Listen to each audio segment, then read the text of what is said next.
Si Laura Ilustre, 25 taong gulang, isang matagumpay na CEO ng isang kilalang kumpanya.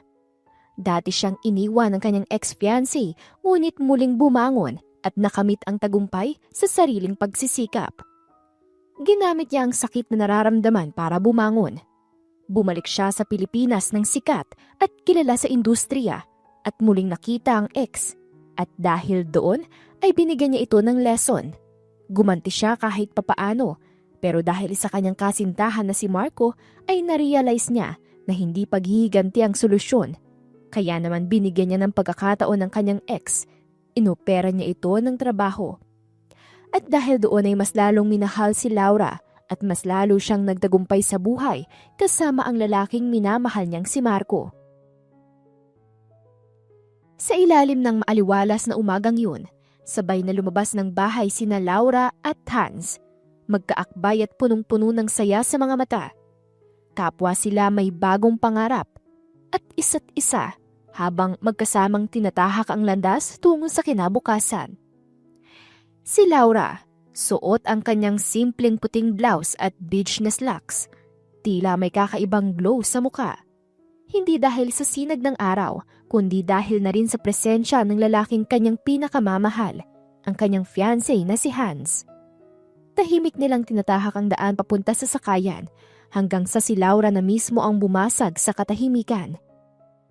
Hans, tawag niya sabay tingin sa binata. Naisip mo na ba kung saan mo gusto mag-honeymoon? Napainto si Hans, kunwaring nag-iisip habang kinakamot ang batok. Sa kusina? Grabe ka ha? Sabay kurot ni Laura sa tagiliran niya. Seryoso nga. Tumawa si Hans, ngumiti ng malambing at pinisil ang kamay ng dalaga. Okay. Gusto ko sa lugar na tahimik. Yung walang ingay sa syudad. Yung tayo lang. Siguro, Batanes. Napangiti si Laura sabay lakas ng kabog ng puso. Batanes? Ang sweet mo naman. Ang ganda dun, diba?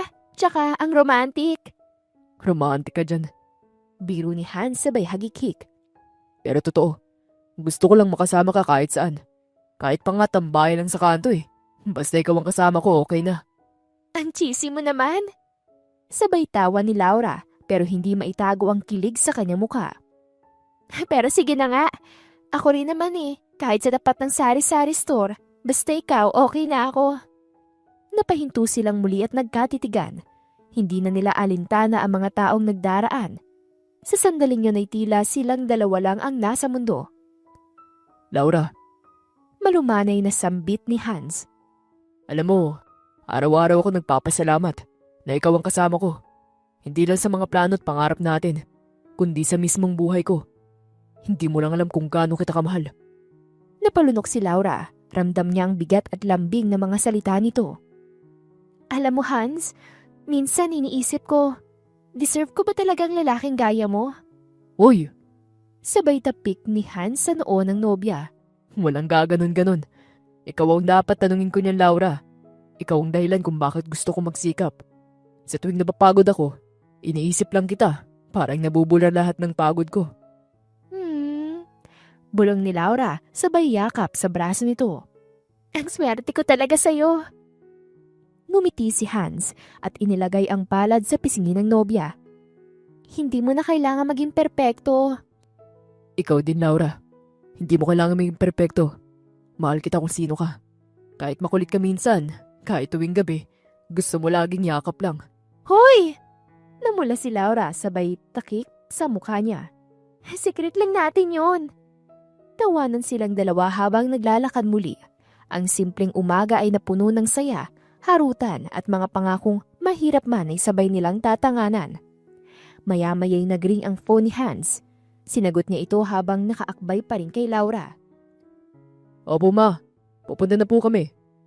Magkikita po kami ni na Laura sa cafe mamaya pagkatapos ng errands. Pagkababa ng tawag ay tumingin siya kay Laura. Gusto ko raw makausap ni Mama. Parang may plano na naman siya para sa kasal natin. Baka gusto na lang isuot yung wedding gown. Natatawang biro ni Laura. Teka lang, Sabi ni Hans sabay haltak kay Laura para mapaharap sa kanya. kahit hindi pa kasal, asawa na kita sa puso ko. At araw-araw kitang pipiliin na mahalin. Hindi na nakasagot si Laura, kundi isang mahigpit na yakap ang isinukli niya dito. Doon sa simpleng kalsada, sa ilalim ng umagang tahimik ay naroon ang dalawa. Sabay sa pangarap, sabay sa pagmahal, at sabay sa bawat tibok ng puso.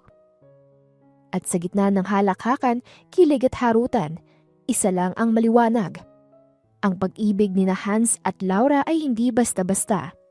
Isa itong pangakong araw-araw nilang tinutupad, magkahawak kamay at magkapusong buo. Habang magkaakbay pa rin sina Hans at Laura ay nagpasya silang dumaan muna sa paborito nilang cafe sa may kanto. Ito ang madalas nilang tambayan tuwing gusto na nilang tahimik na oras para sa isa't isa. Malayo sa abala na eskwela at trabaho, pero malapit sa mga pangarap nilang magkasama. Pagkapasok nila sa cafe ay agad silang sinalubong ng aroma ng brewed coffee at cinnamon rolls. "Table for two?" tanong ng staff. Ngumiti si Laura. "As always." Umupo sila sa pinakagilid na parte ng cafe kung saan ay may maliit na halamanan sa bintana at may soft jazz music sa background. Dito na muna nagtagpo ang mga mata nila at halos sabay silang napangiti. "Parang kahapon lang, nandito rin tayo, di ba?" Sambit ni Laura habang inaalala ang unang beses nilang nag-date doon. Oo, Sagot ni Hans. tanda mo pa ba? Kinakabahan pa ako nun. Tapos ikaw, puro tawa lang. Nakakahiya ka! Sabay batok ni Laura pero halatang kinikilig. O bakit? Totoo naman ah. Sabi ko nga sa sarili ko nun. Paano ko masusuyuin ng babaeng to? Pero ngayon, fiancé ko na. Nag-init ang pisngi ni Laura. At proud ka naman talaga, no? Siyempre. Bakit ikaw ba? Proud ka ba sa akin? Tanong ni Hans sabay kindat. Napangisi si Laura. Secret! Ah, ganun. Kunwari nagtatampo si Hans at biglang umiwas ng tingin. Nagkibit-balikat si Laura pero napalapit siya sa binata. "O ikaw naman laging naglalambing. Ako naman ngayon." Biglang sumandal si Laura sa balikat ni Hans. Hindi na siya nagsalita. Ramdam niya ang tibok ng puso ng binata at parehong-pareho sa rhythm ng kanya. Tahimik lang silang dalawa sa loob ng cafe pero puno ng damdamin ng bawat sandaling lumilipas. Sabi ng mama ko, Bulong ni Hans. gusto niya raw na ikaw ang pumili ng kulay ng gown mo. Gusto raw niya, ikaw mismo ang magdesisyon. Talaga? Kinilig si Laura. Ay, gusto ko yung ivory white tapos may soft lace. Gusto ko simple lang pero elegante. Alam mo, Seryosong sambit ni Hans. kahit balutin ka ng kumot, sigurado akong ikaw ang pinakamagandang bride. Napasinghap si Laura. Grabe ka talaga. May training ka ba sa pagiging smooth? Wala. Natural lang pag ikaw ang kausap ko. Natawa silang dalawa habang sabay nilang sinubo ang cinnamon rolls na nasa gitna ng mesa. Tila ba ang tamis ng icing nito ay sinasalamin ng tamis ng kanilang pag-iibigan. Hans! Biglang sambit ni Laura habang seryosong tumititig sa nobyo. Hindi mo ba ako pagsasawaan? Napakunot ang noo ni Hans. Bakit mo naman natanong yan? Wala lang. Minsan kasi takot din akong baka dumating yung araw na hindi na tayo ganito. Hinawakan ni Hans ang dalawang kamay niya. Inilapit sa dibdib nito. Laura, makinig ka sa akin. Ha? Hindi ko alam ang magiging bukas. Pero isang bagay ang sigurado ko. Hindi ako titigil sa pagpili sa'yo. Araw-araw, kahit mahirap, kahit pagod tayo, pipiliin pa rin kitang mahalin. Napaluha si Laura pero agad din niyang pinunasan ang mga mata. Grabe ka talaga. Naiiyak ako pero kinikilig ako. Natural. Emotional kang cute. Sagot ni Hans sabay ngiti. Pagkaalis nila sa cafe ay magka-holding hands pa rin silang naglakad. Sa bawat hakbang ay ramdam nila ang bigat ng mga responsibilidad na nasa harapan nila. Mga pangarap, plano sa kasal, trabaho. Pero mas ramdam nila ang lakas ng pagmamahalan na nagbibigay sa kanila ng tapang. Bago sila maghiwalay ng landas papunta sa kani-kanilang bahay, ay huminto si Hans sa tapat ng sakayan. Text mo ko agad kapag nakalis ka na ha? Bili ni Hans. Siyempre, at ikaw din, huwag kang magpupuyat mamaya ha? Sagot din ni Laura. Sabay silang ngumiti. Sabay na halik ni Hans sa noo ni Laura. Banayad at puno ng pangako. Sa araw na yun ay walang espesyal na okasyon, walang bulaklak o regalo, pero sapat na ang simpleng oras na magkasama, ang mga tawa, kurot at lambing, upang masigurado nilang ang pag-ibig nila ay hindi kailanman basta-basta. Ito pa lang ang simula, pero ramdam na hindi sila bibitaw. Ngunit sa kabila ng lahat ng suporta, oras at pagmamahal na ibinigay ni Laura kay Hans, hindi niya inakalang darating ang araw na ito, ang araw na tuluyan siyang babaliwain ng lalaking pinangarap niyang makasama habang buhay. Wala na ang dating lambing, wala na ang matatamis na salita, at mas masakit ay wala na ang pangakong sinumpaan nilang dalawa. Mula sa pagkakayuko niya sa harap ng kawalan, sa isang bench kung saan dati silang madalas mag-usap ng mga pangarap, bumagsak ang luha ni Laura. Hindi na niya kayang pigilan pa. Narinig na lang niya ang sarili niyang hikbi habang paulit-ulit ang mga salitang iniwan ni Hans sa kanya ilang oras lang ang nakaraan. Laura, hindi sapat ang pagmamahal mo. Hindi mo ako kayang dalhin sa gusto kong buhay. Pero akala ko sabay nating tatahakin yun. Nangangatog na tanong ni Laura noon, hindi pa rin makapaniwala. Hans looked away. Tumawa ito, hindi dahil masaya, kundi parang wala nang pakialam. May mga bagay kang hindi kayang ibigay. Hindi kita nakikitang kasama ko habang inaabot ko ang mas malaki kong mga pangarap. Laura, I'm sorry, pero si Bianca ang pipiliin ko. Si Bianca? Halos bulong na lamang na nasambit niya. Yung anak ng boss mo? Yeah, she believes in me. She supports me in a way na hindi mo kayang gawin. At higit sa lahat, kaya niyang ibigay ang buhay na gusto ko. Kaya niyang ibigay ang mga material na bagay na nais ko. Ginagastusan niya ako. Binibila ng mga mamahalin. Parang tinutusok ang puso ni Laura sa bawat salitang binibitawan ng dating kasintahan. Pero ang pinakamasakit ay ang mga sunod na salita. Laura, tanggapin mo na lang. Hindi ka magiging matagumpay nang wala ako. At hindi ako magtatagumpay kung nandyan ka. Dahil pabigat ka sa akin. Ang lakas ng dating ng mga salitang yun. Tila ba tinapakan ng lahat ng pagkatao niya. Ang dating lalaking minahal niya ng buo na tinulungan niya sa bawat interview. Sinamahan niya sa mga pagod na araw at pinagdasal sa bawat gabi. Ngayon ay siya ring humusga sa kanya. Mas pinili nito ang babaeng magbibigay ng luho sa kanya. Bumalik sa kasalukuyan si Laura. Mag-isa sa bench, suot pa rin ang simpleng blouse na ilang araw na niyang hindi napapalitan. Sa kamay niya yung engagement ring na matagal na niyang isinusuot, ngayon ay hawak na lamang. Hindi dahil pinipilit niyang kumapit, kundi dahil gusto niyang maramdaman ang bigat nito bago tuluyang bitawan. Nagtunog ang kanyang cellphone mula sa best friend niyang si Mia.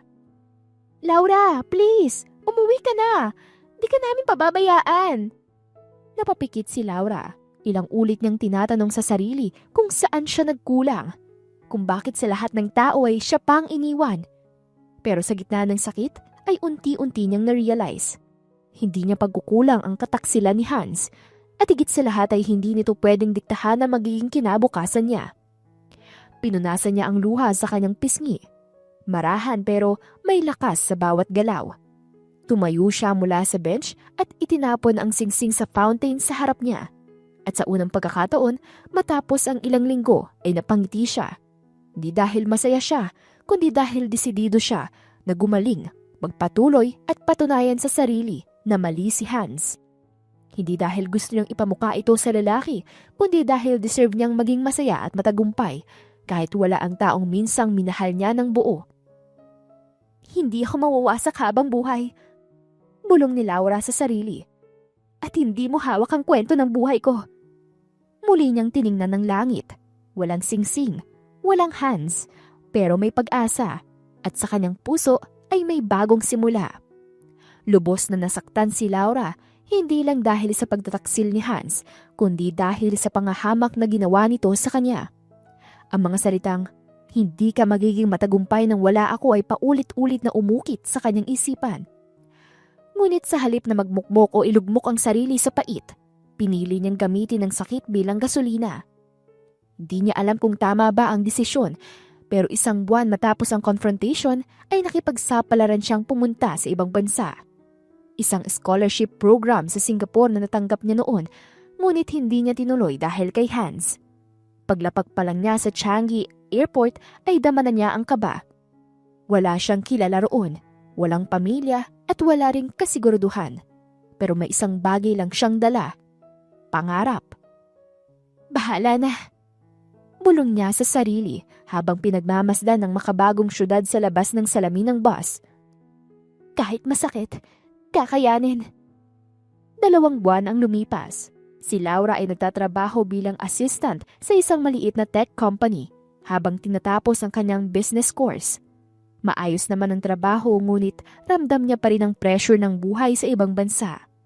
Iba ang kultura, ang mga tao, at higit sa lahat, ang lungkot ng pagiging mag-isa. Isang araw matapos ang klase ay tinawag siya ng kanilang professor. Laura, Tawag ng professor na may mahigpit na aura. I want you to introduce you to someone. Nagulat si Laura na makita ang lalaking papalapit. Matangkad, moreno, nakasuot ng blazer at may confident pero hindi mayabang na aura. This is Kino, one of our top alumni. He owns multiple startups here in Singapore. He's looking for someone to mentor. Kino offered a hand, nakangiti. Hi Laura, right? I've read your reports. You've got potential. Namula si Laura habang tinatanggap ang kamay niya. Thank you po. You don't have to be so formal. Sabay kindat ni Kino. You'll get used to me. Mula sa araw na yon, si Kino na ang naging mentor niya. Pero hindi lang simpleng mentor. Siya rin ang naging sandalan ni Laura sa mga panahong akala niya'y wala nang maniniwala sa kanya. Laura, remember this. Sabi ni Kino habang magkausap sila sa loob ng cozy cafe. In business, confidence is half the game. The rest is grit. Tahimik si Laura habang nagno-notes. Mula sa pagiging tahimik ay natuto na siyang magsalita sa harap ng mga investors nang may direksyon at tibay. Hindi pa rin po ako sanay na makipag-usap ng derechahan sa mga investors. Amin ni Laura. Then let's practice. Ani Kino habang isinandal ang katawan at ngumiti. Pretend na ako yung investor. Nagulat si Laura. Ngayon po agad? Yes, impress me. Kinabahan si Laura pero pinilit ang sarili. Good afternoon, sir. My startup focuses on providing eco-friendly packaging for small businesses. Boring. Putol ni Kino. Talk to me like you believe in your ideas. Gusto ko yung Laura na nakita ko sa reports. Yung may apoy sa mga mata. Tumawa si Laura. Ang hirap niyo pong mentor. Because I can see how far you can go. Sabay kindat nito. Kailangan lang ng konting tulak. At sa bawat tulak ni Kino, mas lalong tumitibay si Laura. Minsan ay habang magkasabay silang nalilate sa dinner, pagkatapos ng pitch ay bigla siyang natitigilan. Oh, ba't ka nakutalula? Tanong ni Kino. Wala ho. Naisip ko lang, kung hindi ako iniwan ni Hans, hindi ko mararating to. Hans? Tanong ni Kino, kunwaring clueless. The ex-fiancé? Tumango si Laura. Then thank him silently. Ani Kino. He gave the world a version of you that's unstoppable now. Nagkatinginan sila. Matagal, hanggang sa napailing si Laura. Baka umiyak ako dito. If you cry, I'll just pretend na may allergic rhinitis ka. Sabay abot ni Kino sa tissue. No judgment. 1 taon ang lumipas. Si Laura ay pinirmahan na bilang partner sa isa sa mga bagong incubator projects ni Kino. Siya na ang CEO ng isang starting company, isang kilalang pangalan sa eco-business industry ng Singapore. Congratulations! Ani Kino habang hawak ang wine glass habang nasa rooftop sila ng isang event. You've made it. Hindi pa. Sagot ni Laura. Pero malapit na. Tumingin si Kino sa kanya. You're a different woman now. Strong, focused, and still a little stubborn. Tumawa si Laura. Matagal nang mahinala si Laura. Hindi dahil sa kung paano magsalita si Kino o kung paano ito magbihis, kundi sa kung paano ito umiwas sa mga usapang personal. Sa dami ng kanilang bonding bilang mentor at prodigy, ay bihira siyang marinig na magkwento ito tungkol sa love life. Kapag tinutokso siya ni Laura na maraming babaeng siguradong may crush sa kanya, ang sagot lang lagi ni Kino ay, They're not really my type. Sabay ngiti na may halong sikreto. kaya hindi na siya masyadong nagulat ng isang gabi sa isang impromptu dinner na inorganisa ni Kino. Ipinakilala nito ang taong matagal na palang laman ng kanyang tahimik na ngiti. Laura! Ani Kino habang binubuksan ang pinto ng private dining room sa isang rooftop restaurant. I want you to meet someone important to me. Nakangiti si Laura. Bitbit ang isang simpleng wine bottle bilang pasasalamat. Uy, importante? Date niyo ba to, boss? Ngumiti si Kino. Kinda, but more like first official introduction.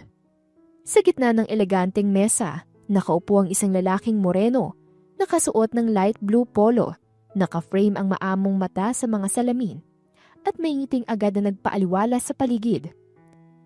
Hi, you must be Laura. I'm Joey. Sabay tayo at abot ng kamay nito. Natikilan si Laura ng bahagya, hindi dahil sa pagkabigla, kundi dahil sa aura ng lalaki. Mabait, warm, at parang kilala na niya kahit hindi pa sila nagkakausap. Oh, hi Joey! Nice to meet you po! Sabay silang nagkamayan at natawa si Kino. Don't po him. Mas bata pa yan sa'yo by a year. Nagtaas ng kilay si Laura. Ah, talaga? Akala ko mas mature. Sorry mukha kang responsable. Hoy! Reklamo ni Joey. Si Kino nga tinatawa kong bossing Ako pa. Umupo silang tatlo. Nagsimula ang isang masayang dinner na parang matagal na silang magkakaibigan. Habang nagkakainan, hindi mapigilan ni Laura na mapangiti sa tuwing napapansin niyang pasimpleng hinahawakan ni Joey ang kamay ni Kino o di kaya'y pinapahid dito ang sauce sa gilid ng labi ng lalaki. Ang soft ni Kino dito. Bulong ni Laura sa isip, natatawa. Hindi ka ba shock? Tanong ni Kino habang sinusubuan si Joey ng dessert. Tumingin si Laura, kunwaring clueless. Sa alin? Na I'm dating Joey? Napataas ang kilay ni Laura. Ay, matagal ko nang alam. Parehong natigilan si Kino at Joey. Ha? Sabay nilang tanong. Yeah. Sagot ni Laura at nagsip ng wine. I mean, hello? Hindi na naman kailangan ng confirmation. Pero your eyes kind of sparkle pag nagkakwentuhan kayo ng kaibigan mong hindi mo pinapangalanan. Tapos lagi kang umingiti sa phone kapag may kachat ka. Yikes! Ani Kino sabay hawi ng buhok niya pakanan. I'm not obvious. Very. Sagot ni Laura sabay kindat kay Joey. Pero okay lang, bagay kayo. Natawa si Joey. Salamat Laura. Honestly, takot kami ni Kino noon na baka hindi mo matanggap. Bakit naman? Ani Laura. Kung may issue ako sa love, edi sana matagal na ako umuwi sa Pilipinas. Nagkatawanan silang tatlo at sa mga sumunod na oras ay mas lumalim pa ang pagkakaibigan ni Laura at Joey. Si Joey pala ay isang graphic designer na tumutulong sa ilang non-profit organization sa Southeast Asia at kasama rin sa mga tumutulong na mag-ayos ng logo at branding ng sariling startup ni Laura.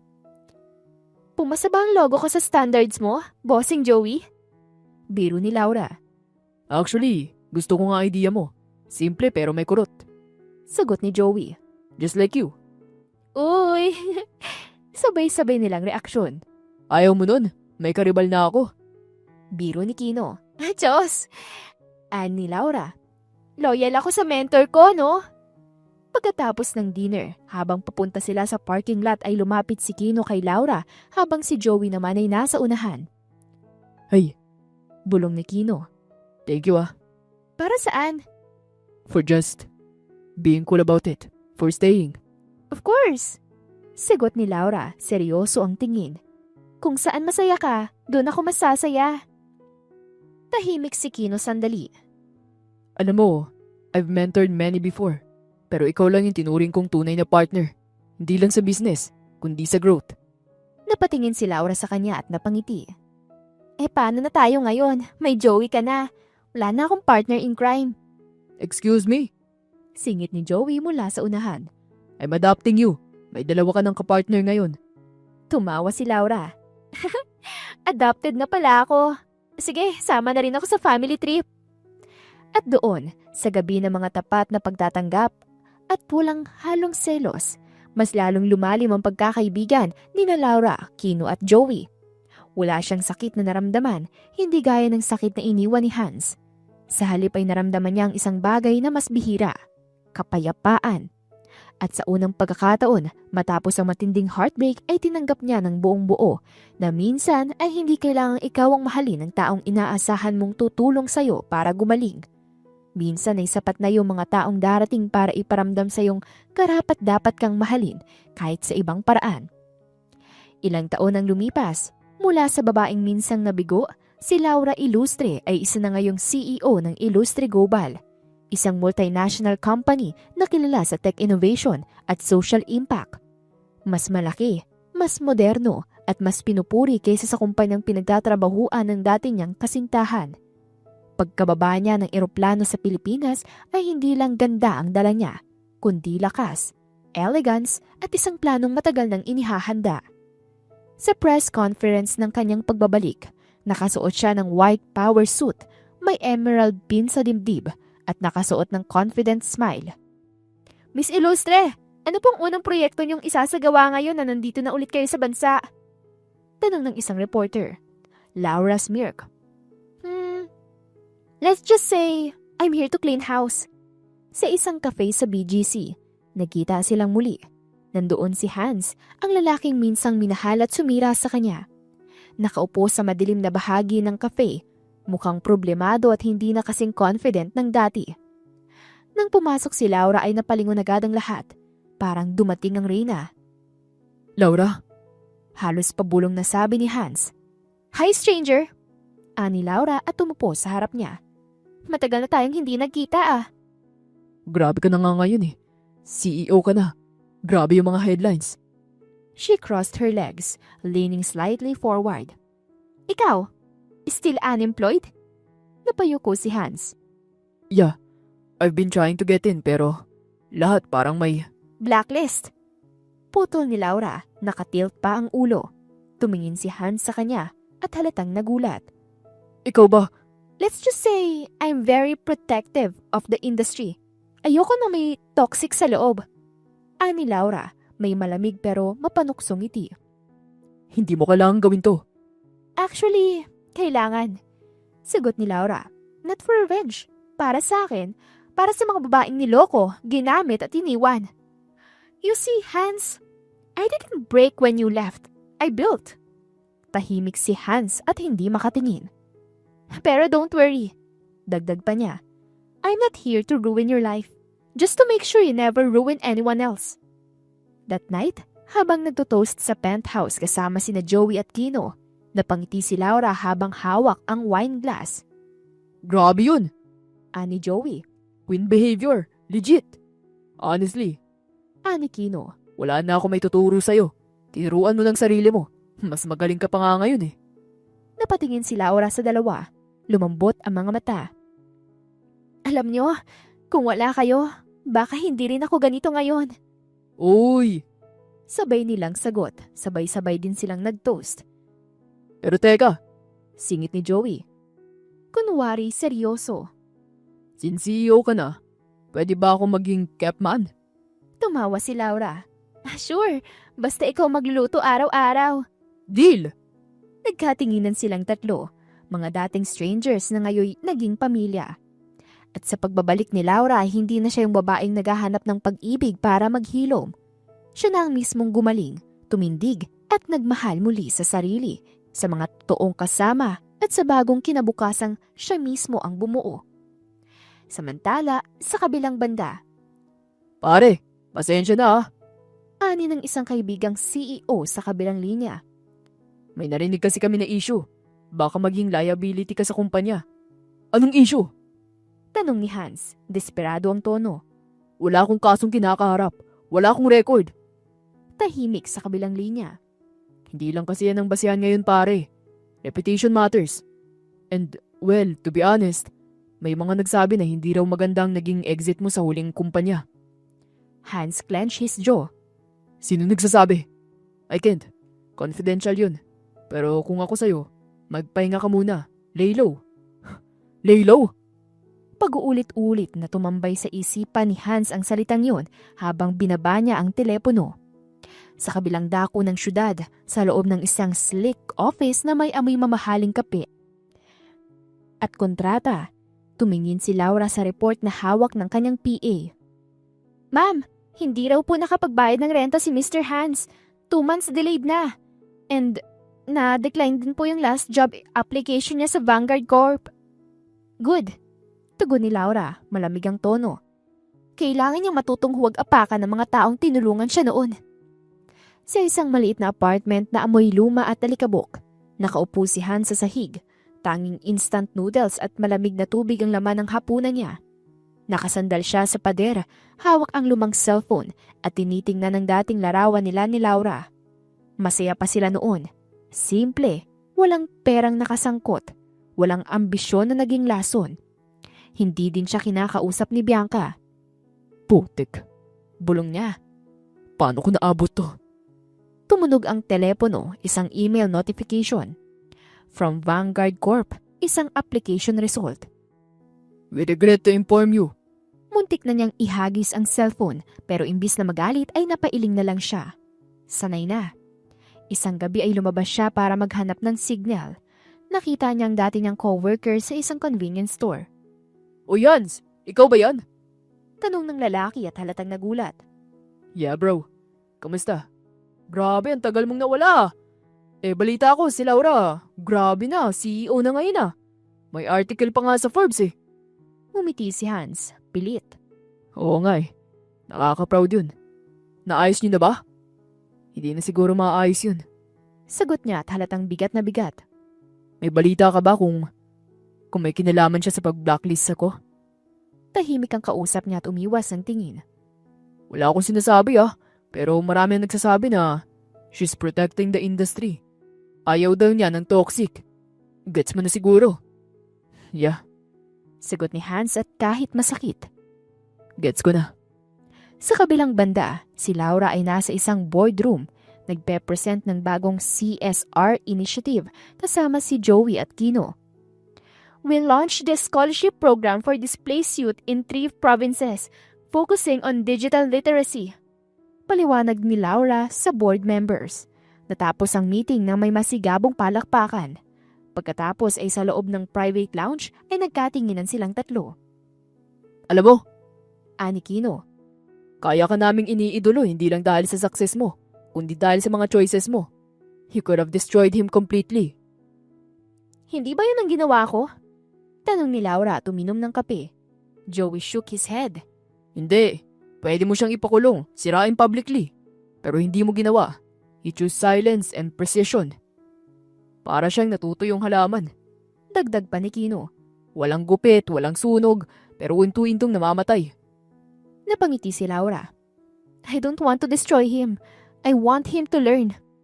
Makalipas ang ilang linggo, sa ilalim ng tulay ng Guadalupe, nakaupo si Hans sa bangketa. Hindi niya alam kung ano ang mas masakit. Ang gutom, ang lamig ng gabi, o ang bigat ng alaala. May hawak siyang karton.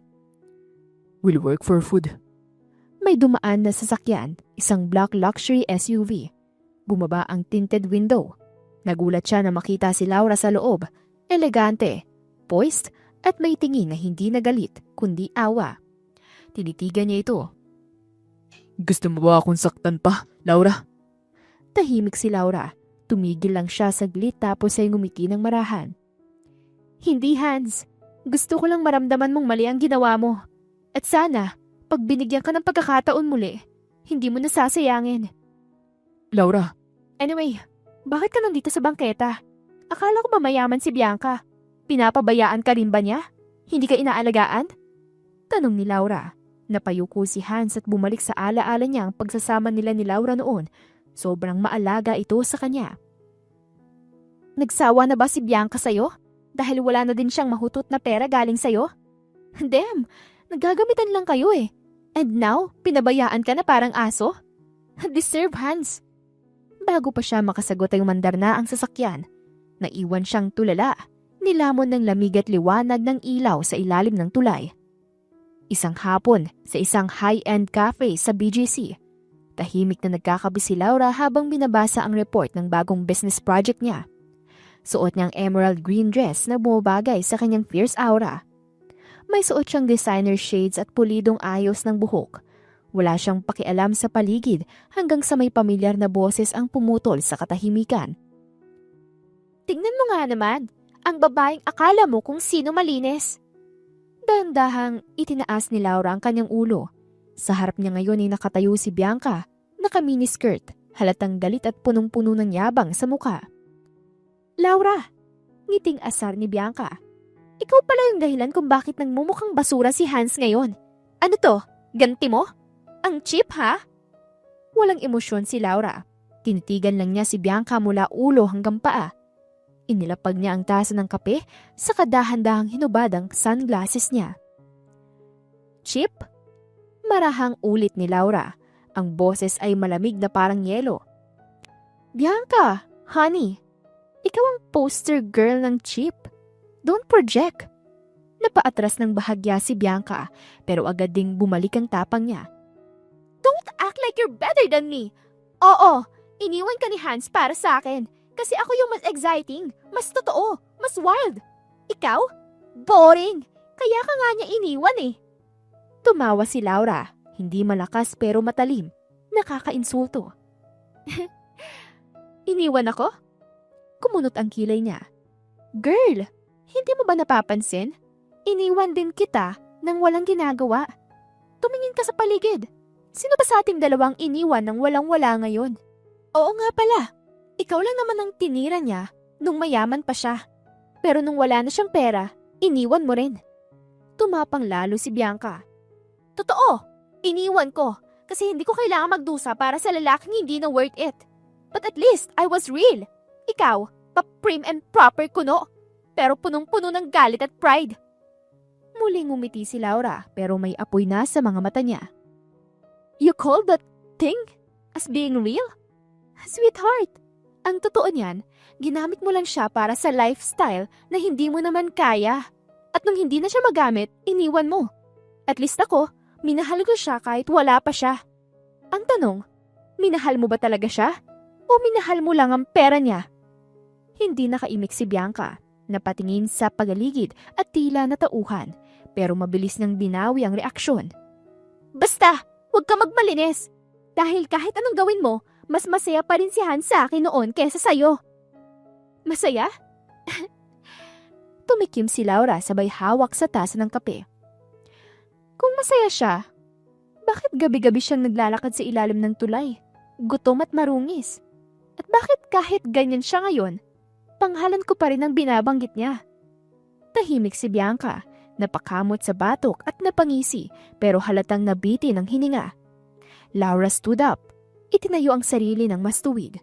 Tumango siya kay Bianca. Next time you try to come for me, make sure you're not dragging your own reputation lower than your skirt. Because honey, I'm not the one who needs saving. You are. At sa isang marahang lakad ay iniwan ni Laura si Bianca sa cafe. Tulala, tahimik at basag. Kinabukasan, sa charity event ng Illustre Global, si Kino, ang MC, habang si Joey naman ang namamahala sa creatives. Si Laura naman ay abala sa pag-welcome ng mga bisita. Napansin ni Joey ang katahimikan ng babae. Lumapit ito sa kanya at may hawak na mocktail. Hey! Ani Joey. Okay ka lang? Tumango si Laura. Yeah, nakita ko siya kagabi. Si Hans? Ang lungkot niyang tingnan, Joey. And for the first time, hindi ko na nararamdaman yung galit. Tinapik siya ni Joey sa balikat. That means you've healed. Ngumiti si Laura. I guess, this is my closure. Hindi dahil napatawad ko siya kaagad, kundi dahil pinili kong bitawan yung bigat. And you know what? Ang gaan. At sa event na yun ay habang pinapalakpakan siya ng mga guest, habang tinitingala siya ng mga batang sinusuportahan ng kanyang foundation at habang pinapaligiran siya ng mga matang tunay na nagmamahal sa kanya, tumingin si Laura sa taas at saka pumikit. Hindi man bumalik ang dating pag-ibig ay nahanap naman niya ang respeto sa sarili at sa katahimikan ay isang bulong ang sumagi sa isipan niya. You didn't need the revenge to win. You just need to rise. Kinabukasan at paggising ni Laura ay isang tawag mula sa kanyang assistant ang bumungad sa kanya. Ma'am, may update na po sa dati niyong request. Natanggap po din si Hans sa kumpanya ng Ramon Group. Nag-start siya kahapon as finance consultant. Napangisi si Laura. Good. Let's see how long he lasts. Walang bahid ng emosyon ng tono niya. Lamig na may halong determinasyon. It wasn't about revenge anymore. It was about justice. Makalipas ang ilang araw ay tinawagan niya ang isa sa mga board members ng Ramon Group, si Mr. Arevalo. Matagal na niyang kapartner sa ilang business ventures. Ramon! Anya sa kalmadong tinig. May gusto sana akong ipasiyasat sa bagong empleyado niyo. Si Hans Fernandez? Exactly. Pakitapunan lang na masusing audit ang records niya. I have a strong feeling na hindi siya malinis. Noted, Laura. I keep you posted. At totoo ngang may nalaman. Ilang araw pa lang ang lumipas ay tumawag si Mr. Arevalo pabalik. Ang boses nito ay seryoso at mabigat. Laura, you were right. We ran a discreet background audit. Nakalog in ang internal system namin ang ilang inconsistency sa financial reports niya. At nang hukayin pa naming mabuti, may nakita pa kaming mas malala. Napatigil si Laura sa pagbuklat ng documents. Ano nakita nyo? Apparently, sa dati niyang kumpanya, ninakawan niya ang kumpanya na mahigit 3 milyong piso. Covered up ng maayos. May mga dummy accounts, manipulated expenses, ghost suppliers. Walang nakapansin dahil kampante ang mga boss niya. Pero meron kaming nakuha from anonymous whistleblower na hindi lang pala kayong tinraidor ni Hans, pati rin ang kumpanya. Napakuyom si Laura ng kamao. So he's always been like this. Wow sa yaman. Ika nga. Dagdag ni Mr. Arevalo. Pinasok lang namin siya dahil impressive ang resume. Pero ngayon, tinanggal na namin siya effective today. Ipinasa na rin namin sa legal team para imbestigahan. Salamat, Ramon. That's all I needed to hear. Kinabukasan, nakatanggap ng balita si Laura mula sa isa sa kanyang contacts sa HR department ng Ramon Groups. Ma'am, nagwawala raw po si Hans sa lobby. Ayaw tanggapin na terminated na siya. Naghahanap ng kung sino raw ang nag-set up sa kanya. Napailing si Laura sabay ngiti. Let him shout. He's just reaping what he sowed. At sa isang pribadong cafe sa Makati, nagkita sila ng private investigator na siyang nagtulungan sa kanyang pagsisiyasat. Here's everything we dug up. Sabi ng lalaki habang inabot kay Laura ang isang makapal na folder. We also managed to get a copy of the whistleblower report sa dating kumpanya niya.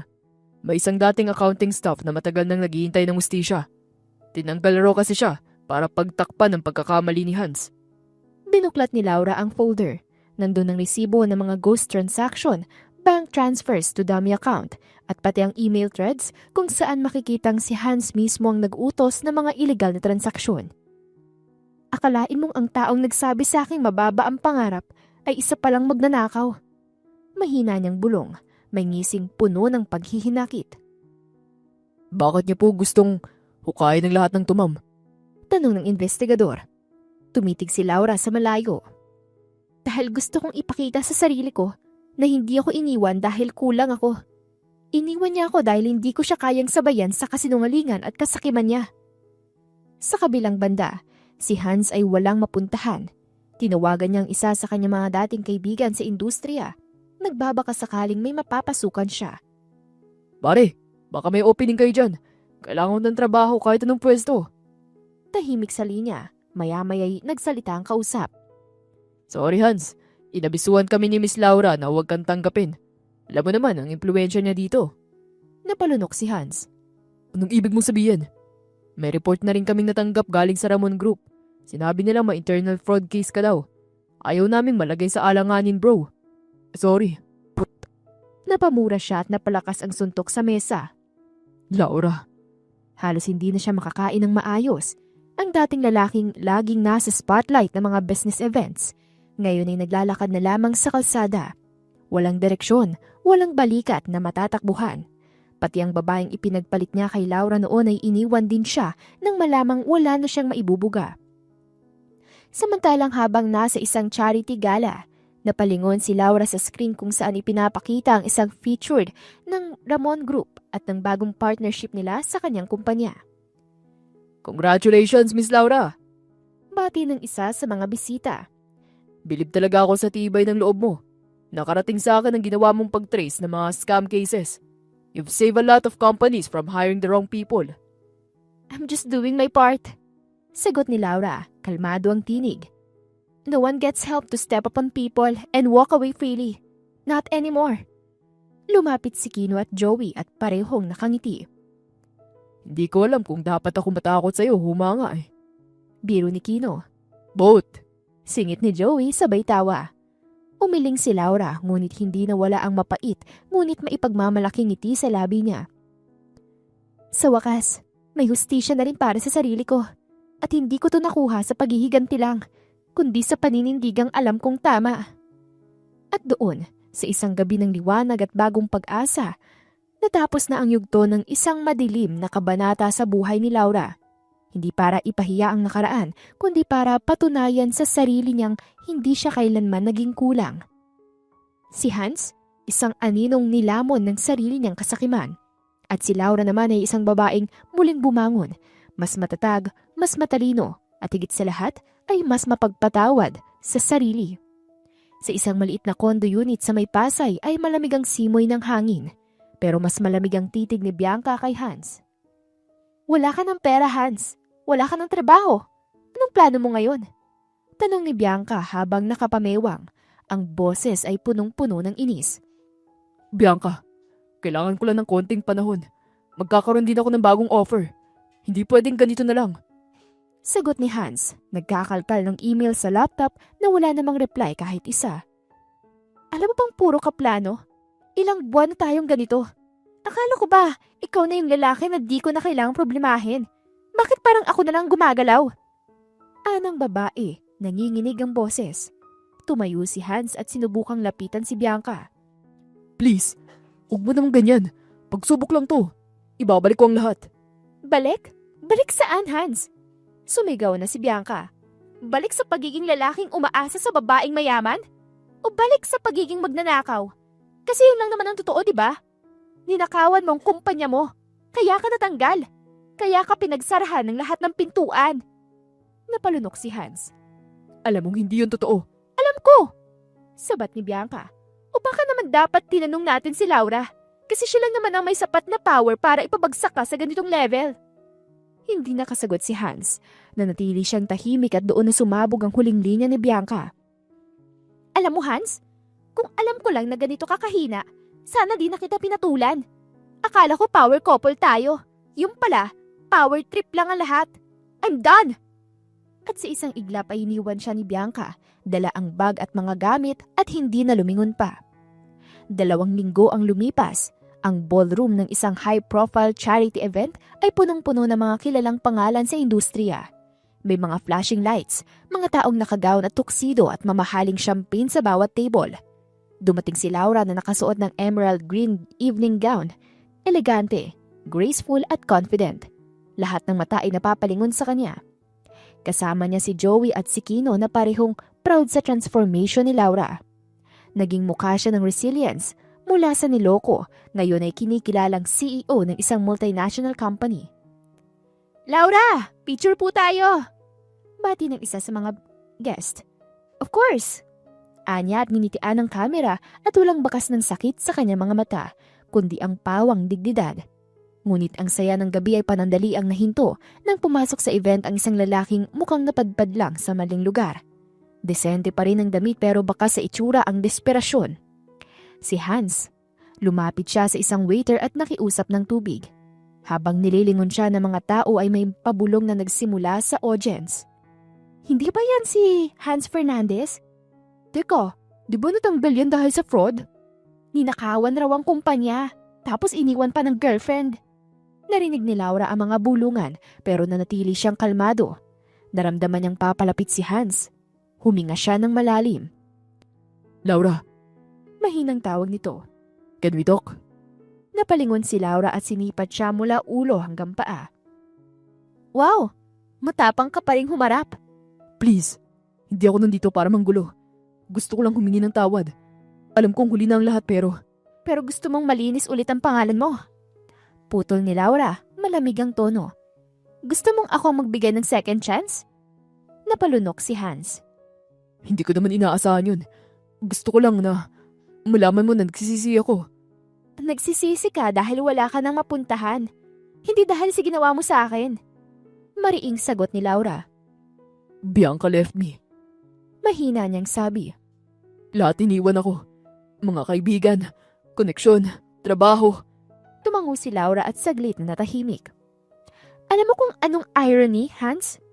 Tumitig siya sa mga mata nito. Yung tinatya mo noon, yung tinawag mong mababa ang pangarap, yung iniwan mo dahil sa babae at pera. Yun ang tao ngayon ang may kontrol kung makakabangon ka pa o hindi. Laura, Pero hindi ko na kailangang gawin yun. Kasi ang karma, mas magaling magturo ng leksyon kesa sa akin. Lumapit si Kino at Joey, parehong tahimik na sumusuporta kay Laura. Humakbang siya palayo kay Hans, pero bago siya tuluyang lumayo ay lumingon pa siya. By the way, mahina niyang sabi pero malinaw. Thank you. Dahil sa pag-alis mo, natutunan kong mahalin ang sarili ko.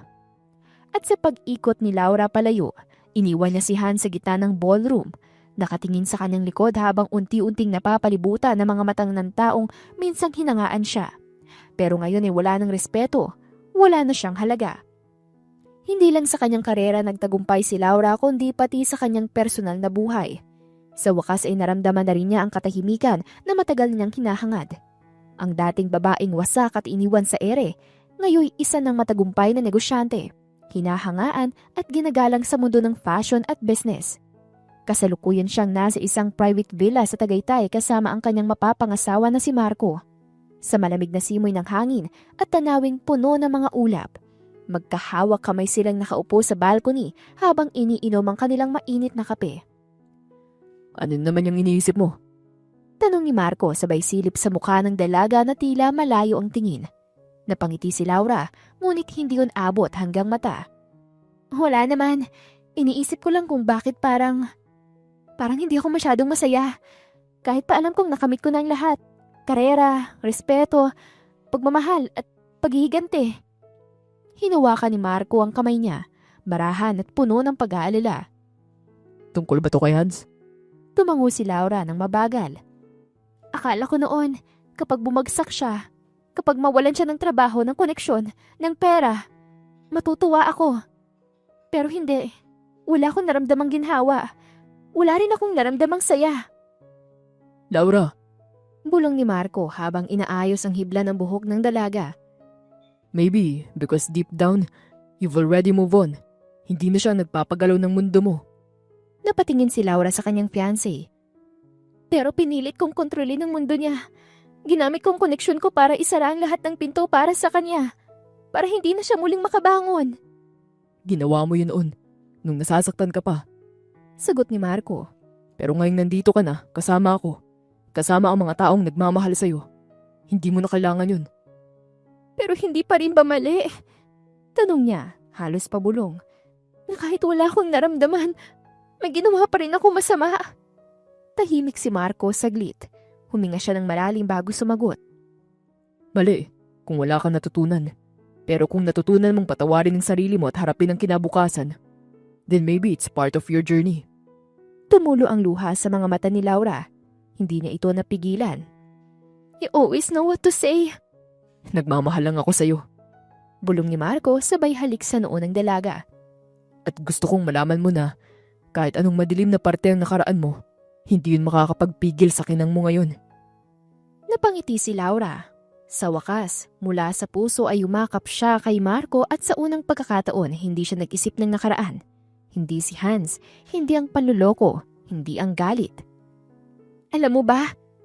Wika niya habang nakasandal sa dibdib ng binata. Ngayon ako nakaramdam ng totoong kapayapaan. Dahil ba sa akin? Biro ni Marco sabay kislot ng kamay. Siyempre hindi. Sagot ni Laura na may halakhak. Kalahati lang. Yung kalahati dahil natutunan ko ring patawarin ng sarili ko. Tiningnan siya ni Marco ng buong pagmamahal. And that's the best revenge, Laura. Living your life, happy, free, and in love. Habang unti-unting nilulubog ng araw ang langit sa mga kulay kahel at lila, nagyakapan silang dalawa. Ang mga sugat ng nakaraan, bagamat may bakas pa rin ay unti-unting naghihilo. At sa puso ni Laura ay alam niyang ang tunay na tagumpay ay hindi lang nasusukat sa pagkatalo ng iba, kung hindi ang paghilom ng sarili at sa kakayahang magmahal muli. Buo, totoo at walang halong galit. At sa piling ni Marco ay doon niya natagpuan ang tunay na kaligayahan. Sa huli ay napagtanto ni Laura na ang tunay na tagumpay ay hindi nakukuha sa paninira ng iba, kundi sa tahimik at marangal na pagpapatuloy ng buhay. Matapos ang lahat ng paghihiganti, galit at luha, isa lang ang natitira sa puso niya: pagod. Kaya't sa isang tanghali sa loob ng isang maliit na conference room ng isang branch office ng kanyang kumpanya ay muling nagharap si Laura at si Hans. Hindi na siya ang babaeng umiiyak at nagmamakaawa. At si Hans ay hindi na rin ang lalaking mayabang at puno ng kumpiyansa. Sa pagitan nila ngayon ay isang malamig na nakaraan at paglalim ng pagkakaiba. Nasa harapan niya si Hans, nakatungo at tila hindi alam kung saan magsisimula. Si Laura naman ay kalmado, formal at may dignidad. "Salamat sa pagpunta," unang sabi ni Laura at binasag ang katahimikan. "Umupo ka." Tahimik na sumunod si Hans. Ilang segundo rin ang lumipas bago siya nagsalita. Hindi ko alam kung bakit mo ako pinampunta rito. Sabi niya at halos pabulong. Akala ko tapos na tayo. "Tapos na nga," sagot ni Laura. "Pero hindi ibig sabihin ay kailangan ko manatiling galit." Tumingala si Hans, baka sa mukha ang pagkalito. Laura, bakit? Naglabas si Laura ng isang folder at ininulak yon sa kanyang harapan. "May subsidiary company kami sa Cebu na nangangailangan ng junior marketing assistant. Hindi kalakihan ang posisyon pero sapat na para makapagsimula ulit." Tila nabingi si Hans sa narinig. Napatitig siya kay Laura at hindi makapaniwala. You're offering me a job? Tanong niya, may halong hiya at pagdududa. Tumango si Laura. "Isang pagkakataon, hindi bilang ex, hindi bilang kaaway, kundi bilang isang tao." Akala ko ba, galit ka sa akin, na winasa ko ang buhay mo? "Oo," sagot ni Laura, diretso at walang pag-aalinlangan. "Sinira mo ako noon, pero hindi mo ako nadurog. Pinanday mo lang ako para mas maging matatag. At ngayon, ayoko ng dahilan para magalit. Mas mabigat siya kaysa sa kahit na anong trauma." Hindi mo kailangan gawin to. Bulong ni Hans, bakas ang kabiguan sa tinig. "Hindi ko rin to ginagawa dahil naaawa ako," sabi ni Laura. "Ginagawa ko to dahil deserve mong malaman na kahit sinaktan mo ko, pinili kong maging mas mataas kesa sa manakit, kesa sa anumang hinanakit. At mas mahalaga, pinili kong patawarin ang sarili ko." Tumahimik si Hans. Ilang beses niyang tinangkang magsalita pero nauwi lang sa buntong hininga. I mess up everything. Sambit niya sa huli. Kung ako ay nasa posisyon mo ngayon, baka hindi ko kayang gawin ang mga ginagawa mo. "Exactly," sagot ni Laura. "Kaya ako na lang ang gagawa. Dahil hindi ko gusto na habang ako'y patuloy na umaangat, may isa akong parte ng nakaraan na hindi ko kayang harapin. Gusto ko lang maging malaya." Nagtagal ang katahimikan bago marahang inabot ni Hans ang kamay ni Laura. Salamat. Anya, taimtim. Alam kong hindi ko na mababawi lahat. Pero salamat, Laura, sa pagkakataon. At patawad. Tinitigan ni Laura ang kamay ni Hans at sa unang pagkakataon matapos ang lahat, tinanggap niya ito. Mahigpit pero maiksi ang kanilang handshake. "Patawad din," sagot niya. "Hindi lang para sa'yo, kundi para na rin sa sarili ko na piniling manatiling galit ng matagal." Tumayo na si Laura at bago lumabas ng silid ay tumingin siya kay Hans ng huling beses. "Simula na to ng bago mong kwento," sabi niya. "Pero sa kwento ko, tapos na ang kabanata mo." Ngumiti siya, payapa at marahang isinara ang pinto sa pagitan nila. Hindi dahil sa galit, kundi dahil sa wakas ay handa na siyang isara ang pahina. Sa corridor, sinalubong siya ni Marco na tahimik lang na nakaabang. Okay ka lang? Tanong nito. Ngumiti si Laura at humawak sa braso niya. "Okay na okay. Sa wakas nakapagsimula na talaga ako muli." At sa puso ni Laura, alam niyang ang tunay na tagumpay ay hindi sa pagbagsak ng dating minahal, kundi sa kakayahang tumayo, magpatawad at magmahal muli ng walang pasanin. Matapos ang emosyonal na pagtatagpo nila Hans, ay mas magaan na ang pakiramdam ni Laura. Parang sa unang pagkakataon ay napakatagal na panahon, malaya na siyang huminga. Wala nang hinanakit, wala nang bigat sa dibdib. At habang palabas sila ni Marco ng gusali, ay mahigpit ang hawak niya sa kamay nito. Parang sinasabi sa sarili niyang narito na siya sa tamang oras, sa tamang tao. Gusto mo bang dumiretso tayo sa kondo? Tanong ni Marco habang inaalalayan ng seatbelt niya. O baka gusto mong dumaan sa paborito mong cafe? Napangiti si Laura. Gusto ko ng strawberry milkshake, yung may extra whipped cream. Napatawa si Marco. Alam ko na. Alam kong yun ang order mo kapag good mood ka. Kasi good mood talaga ako. Sagot ni Laura sabay tingin sa labas ng bintana. Hindi ko alam kung paano, pero parang ang lahat ng sama ng loob ko ay nawala. Dahil pinili mong bitawan. Sagot ni Marco habang minamaneho ang sasakyan. At dahil matapang ka, Laura. Sa cafe ay naupo silang magkasalungat. Umorder si Marco ng hot americano habang si Laura ay busy sa pagtikim ng milkshake niya. Halatang bata pa rin sa puso. Grabe, kahit CEO na ako, ganito pa rin ako kapag may milkshake. Sabi niya habang tawa ng tawa. Nakakatuwa ka panoorin. Sabi ni Marco at pinagmamasdan siya. Ibang-iba ka ngayon kumpara sa unang beses tayo nagkita. Noon parang laging may storm cloud sa ulunan mo eh. Napakunot ang noon ni Laura. Kunwari nagtatampo. Aba, grabe ka naman. So umuulan ako noon? Pero ngayon, Dugtong ni Marco. para ka ng araw. Hindi na lang basta maliwanag, kundi mainit sa puso ng ibang tao. Lalo na sa puso ko. Biglang natahimik si Laura. Tumingin siya kay Marco tapos ay ngumiti ng buong buo. Paano mo ka natitiis sa lahat ng ugali ko noon? Dahil alam kong hindi ikaw yun. Alam kong may sugat ka lang. Sagot ni Marco. At willing akong maghintay ng paghilom mo. Muli siyang natulala at emosyonal ang mga mata. Marco, bulong niya. Kung hindi ka dumating sa buhay ko, baka hindi ko alam kung paano bumangon. Baka hanggang ngayon galit pa rin ako. I'm just lucky to be part of your healing.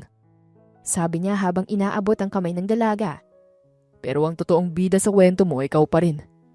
Gusto ko na talaga ng simpleng buhay. Ani Laura, walang drama, walang paghihigante. Gusto ko lang ng tahimik na umaga, mainit na kape, at ikaw sa tabi ko. Basta't kasama mo ko, kahit araw-araw tayong uminom ng milkshake, game ako. Biro ni Marco. Nagkatawanan silang dalawa. Wala nang lungkot, wala nang bigat at sa kanilang pagitan, ang daming pinagdaanan. Pero sa puntong yun ay isa lang ang malinaw. Pareho silang handang magpatuloy. Pagka-uwi nila sa kondo ay naupo sila sa sofa. Si Laura ay nakasandal sa dibdib ni Marco habang pinapanood nila ang sunset mula sa balcony. Walang kailangang sabihin dahil sapat na ang katahimikan na nagsasabing nandito na tayo. Tapos na ang bagyo. Simula na ng bagong yugto. At doon ay sa pagitan ng mahihinang halakhak at tahimik na mga titig, mas lalong tumibay ang pagmamahalan nilang dalawa. Hindi lang bilang kapalit ng nakaraan, kundi bilang pangako ng mas maliwanag na bukas. Ilang araw matapos ang emosyonal na pagtatapos ng lahat ng nakaraan, isang simpleng celebration ang inihanda sa opisina para kay Laura. Hindi ito ang granding party, walang red carpet o malaking programa. Isang intimate, masayang salo-salo lang kasama ang mga taong kasama niya sa bawat tagumpay at pagkatalo. Ang mga empleyado, kaibigan, at si Marco na laging nariyan sa tabi niya. Sa loob ng conference room ay may mga tempura trays, pasta, chicken wings, at isang maliit pero eleganting cake na may icing at nagsasabing, "To new beginnings, Laura." Uy boss! Bossing! Para sa'yo talaga to! Sigaw ng isa sa mga staff habang hawak ang camera phone. Smile muna! Napatawa si Laura habang napapailing. Ang hilig niyo talaga akong gawing vlogger, no? Hindi po, kami lang po yung proud. Sabat ng isa pa. Sino bang hindi matutuwa? Lahat ng pinagdag-anan mo, andito ka pa rin. Matatag, maganda at may jowa pa. Sabay-sabay na nagkatawanan ng buong opisina. Si Marco naman ay simpleng tumayo sa likod ni Laura, nakaakbay at ngumiti sa lahat. Okay guys, seryoso muna. Sabi ni Laura sabay hawi ng buhok. Gusto ko lang magpasalamat sa inyong lahat. Sa lahat ng stress, pressure, overtime, at mga moment na gusto ko lang sumuko pero nariyan pa rin kayo. At ngayon nagsisimula na ulit ako. Masaya akong kayo pa rin ang kasama ko. Laura for president! Sigaw ng isang bibos accounting sabay tawanan ulit. President ka na nga ng business eh. Nagdag pa ng isa, pero mas president ka ng puso ni Marco. Napatingin si Laura kay Marco na ngayon ay napapangiti habang umiiling. Gusto mong ikaw na lang magsalita? Tanong ni Laura at nakangiti. Hindi na. Perfect na ang sinabi mo. Sagot ni Marco. Pero dadagdagan ko lang, Laura isn't just a strong leader. She's also the woman who taught me that healing doesn't mean forgetting. It means moving forward with love. Ah! Sabay-sabay na hiyawan ng mga empleyado. Biglang inilabas ni Marco ang isang maliit na kahon mula sa bulsa. And speaking of love, Halos lahat ay napasigaw. Si Laura naman ay agad na napatakip ng bibig. relax, hindi pa to proposal. Tawa ni Marco habang binubuksan ng kahon at inilabas ang isang bracelet. Advance anniversary gift. Para maalala mo kahit isang simpleng araw, espesyal kang kasama mo ko. Napatawa si Laura, bakas ang kilig at tuwa sa muka. Sobra kayong cheesy! Sabi naman ng isang empleyado. Pero sige na nga, babawi kami sa cake! Tumayo si Laura, lumapit sa cake at kinuha ang kutsilyo. Para to sa bagong simula. Hindi lang para sa akin, kundi para sa ating lahat. Yay! Sigaw ng lahat habang pumapalakpak. At habang naghahati siya ng cake ay napatingin siya sa mga taong nakapaligid sa kanya. Wala nang bakas ng dati niyang lungkot. Ang presensya ng dating saya, halakhak at pagmamahal. Yun ang tunay na tagumpay. Sa tabi niya ay si Marco. Sa paligid niya ay ang mga taong naniniwala sa kanya. At sa puso niya ay isang payapang kasiguraduhan. Makalipas ang ilang buwan ay tila tuluyan ng nag-ibang ihip ng hangin sa lahat ng bahagi ng buhay ni Laura. Isang araw, habang nasa opisina ay may dumaang balita sa kanya mula sa HR. Ma'am Laura! Ani ng sekretarya niyang si Dennis, habang may hawak na tablet. Nasa article po sa Business News. Umalis na raw po sa bansa si Bianca. Settling abroad na raw. Sandaling natigilan si Laura. Hindi dahil sa balita, kundi dahil kung paano hindi na ganun kabigat ang epekto nito sa kanya. Wala na ang galit niya, wala na ang pangamba. Good for her. Sagot niya, kalmado at may ngiting kontento sa labi. Baka doon niya makita ang kapayapaan na matagal na niyang hinahanap. Makalipas pa ang ilang linggo ay isa pang balita ang dumating sa kanya. Mula noong sa mismong opisina ng subsidiary na dati inalok niya kay Hans. Isa sa mga empleyado roon ang nagbahagi ng mensahe mula kay Hans. Isang liham na simpleng isinulat. Maraming salamat sa pagbibigay sa akin ng pagkakataong makabangon. Hindi ko man mabura ang pagkakamaling nagawa ko noon. Nagpapasalamat ako dahil pinili mo maging mabuti pa rin. Di lahat binibigyan ng panibagong simula. Dahil sa'yo, natuto akong bumalik sa tamang direksyon. Hindi bilang dating ako, kundi bilang mas mabuting tao. Salamat. Tahimik lang si Laura habang binabasa ang liham. Sa kanyang puso ay may kakaibang init. Hindi ito pagmamalaki, kundi isang uri ng katahimikan na hindi kanya kailanman natagpuan nung siya'y puno ng galit. Ngayon ay buo na siya. Sa isang gabi ng Sabado ay nakaupo sina Laura at Marco sa balkonahe na bahagi ng kanilang tahanan. Mula roon ay tanaw ang mga ilaw sa syudad na tila mga bituin sa lupa. Sa mesa ay may 2 baso ng red wine, ilang pirasong keso at isang mangkok ng grapes. Tahimik ang paligid, maliban sa banayad ng huni ng mga kuliglig at malamig na ihip ng hangin. Alam mo, bungad ni Laura habang nakatingala sa langit. Hindi ko akalain na aabot ako sa puntong ganito. Tahimik, payapa at masaya. Hindi lang ikaw. Sagot ni Marco habang inaabot ang kamay niya. Ako rin. Masayang makita kang ganito. Wala na yung bigat sa mga mata mo. Wala na yung lagi may bumabagabag. Napangiti si Laura at tumango. Matagal din bago ko napagtanto na ang kapayapaan pala. Hindi ang basta dumarating. Pinipili siya. Pinagsisikapan. Naalala mo pa ba yung araw-araw tayo nasa opisina? Tapos ikaw, abot-abot ang galit. Kahit kape, lasang hinanakit. Biro ni Marco. Napahalakak naman si Laura. Grabe ka. Totoo nga. Pati yung mga report ng accounting parang gusto ko nang ipukpok sa mesa eh. Pero ngayon, seryosong dagdag ni Marco. ibang Laura na yung kaharap ko. Hindi lang CEO, hindi lang asawa, kundi isang babae na piniling tumahak sa mas mahirap na daan, ang pagpapatawad. Tumahimik si Laura sa sinabi ng asawa. Kinuha niya ang baso ng wine at uminom ng kaunti at saka muling nagsalita. May balita ako kanina kina Denise. Umalis na raw si Bianca, permanently na. Settled abroad na daw para may bagong simula. Talaga? Hindi mo ba naramdaman yung, alam mo na, ginawa? Tanong ni Marco habang pinaglalaroan ng singsing sa kanyang daliri. Dati siguro, oo. Pero ngayon, umiling si Laura. Wala na. Para saan pa? Hindi ko na siya kailangang isipin. Hindi ko na kailangang iparamdam sa kanya na natalo siya. Dahil hindi ko na kailangang manalo. Mature na talaga ang baby ko. Biro ni Marco sabay halik sa sentido ni Laura. Napatawa si Laura. Uy, huwag mo nga akong i-baby. CEO tayo dito, no? Tayo? Akala ko ikaw lang. Biro ni Marco muli. Siyempre, ikaw ang king sa likod ng ringa. Sagot ni Laura habang kinikindatan siya. Maya-maya'y dumating ang email sa tablet ni Laura. Kinuha niya ito at binasa ng mabilis.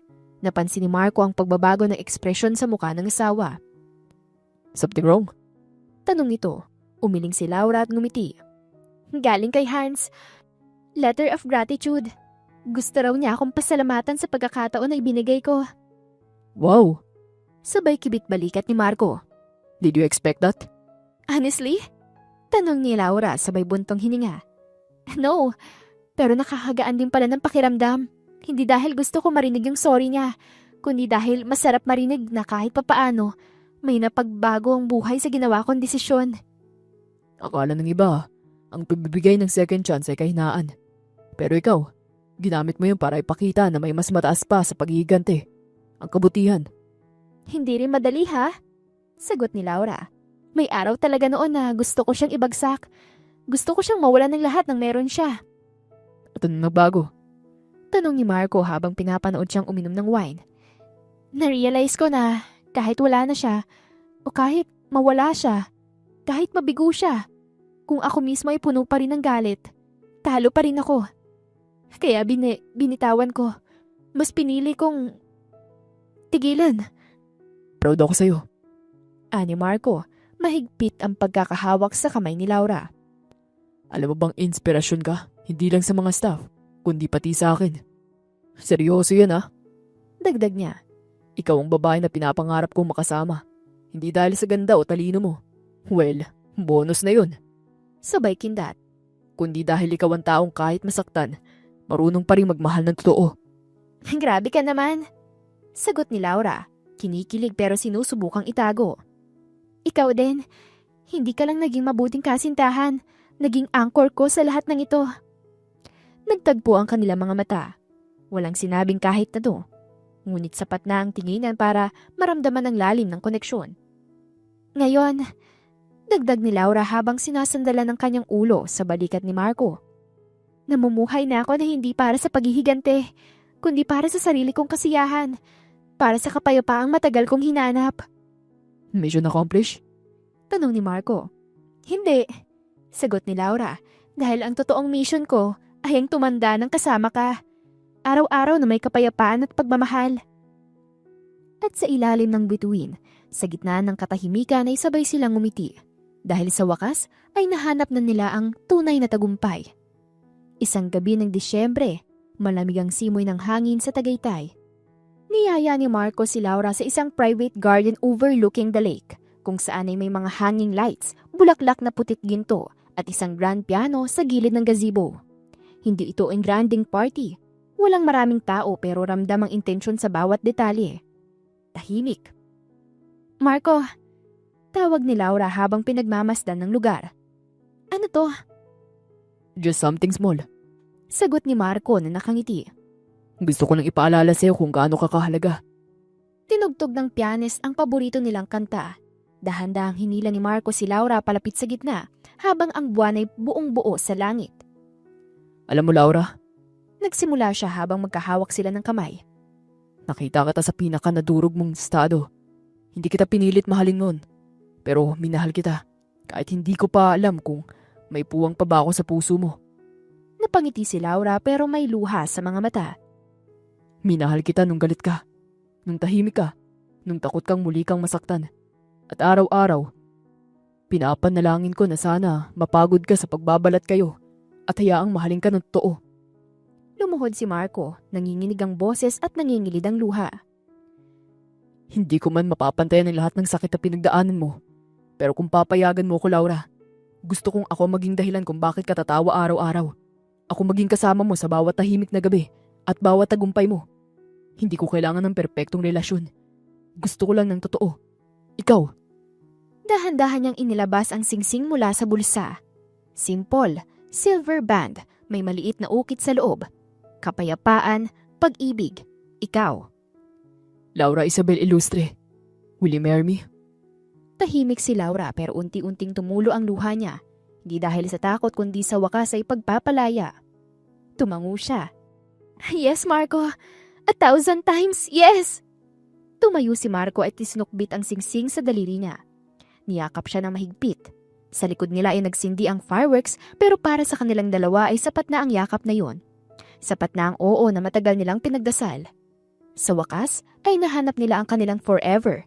Hindi dahil perpekto sila, kundi dahil pinili nilang magmahal, araw-araw sa kabila ng lahat. At dito na po nagtatapos ang kwento natin para sa araw na ito.